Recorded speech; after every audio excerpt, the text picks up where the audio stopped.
So today I am doing I'm working on my very, very, very first ever rug with the nice linen warp and a Collingswood wool weft.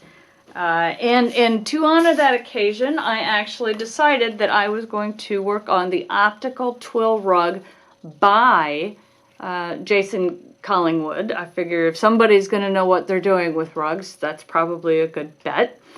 This particular rug is kind of fun because, as you can see in the design, it has a backwards bit that you can do all throughout the weave. Now, this particular video, I'm not going to talk about that, but you can see that I've actually got my first section done. Now, today's video is really about the beat. I have, as you probably know, a Maycomber bee loom. It is a 10 harness loom. I am using 8 harnesses at this time. The other 2 are just kind of sitting there. This particular loom is sturdy enough that it can do rugs. I do not have a weighted beater bar. My beater bar is just your normal beater bar. A lot of people who weave rugs, you want the heavy, heavy beater bar. You want it to be heavy because you've got to pound this weft in order to make sure that you see none of the warp threads. You have to really beat with this.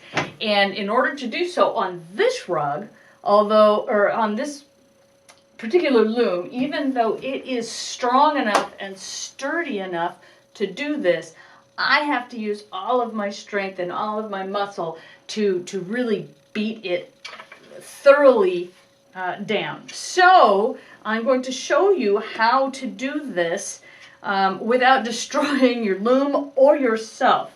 So I'm going to open up my first shed. As I said, this is just a basic twill weave. So we're just going 1, 2, 3, 4 across the bottom on my treadles.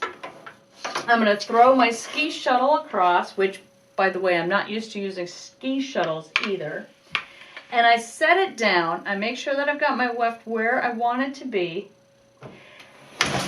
And I wham it down. I lift my foot from the treadle so that I've got a flat. Beat it again. Open the next shed and beat it again. So I'm doing 3 or 4 beats for every throw here, just to make sure that it is all the way in. Now, I'm sure there are other ways to do it, and I'm sure I will learn as I go.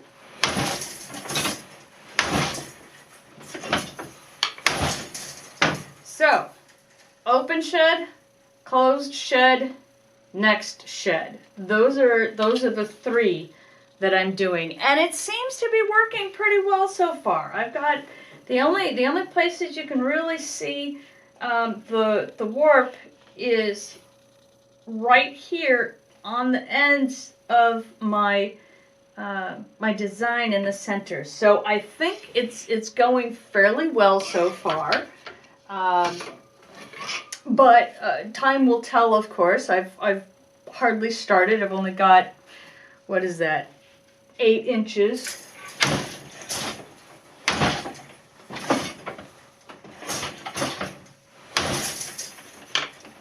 Okay. Yeah, I've only got 8 inches done so far. And I want to do another few inches before I start on the next design in the center. And when I get to that design in the center, I'll try to do a video so that you can see the treadle changes and how that all works to the advantage, so that you can have a fun design like this in the center of your warp.